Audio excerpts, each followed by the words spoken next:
असं आहे की विरोधी पक्षाला या घटनेमध्ये केवळ राजकारण बघायचं आहे. मला असं वाटतं की यानंतर याच्यावर राजकारण करणं हा कुठेतरी विरोधकांच्या मनाचा कोतेपणा आहे.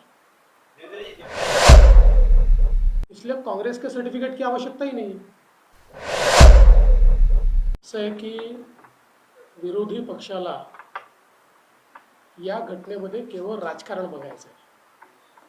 राजकारणाच्या पलीकडे ते पाहू शकत नाही आणि देशाच्या पंतप्रधानांनी खुल्या मनानं या ठिकाणी सर्व शिवभक्तांची माफी मागितली आणि स्पष्टपणे सांगितलं की छत्रपती शिवाजी महाराज हे आमचे आराध्य दैवत आहे आणि आराध्य दैवताच्या पुतळ्याचं अशा प्रकारे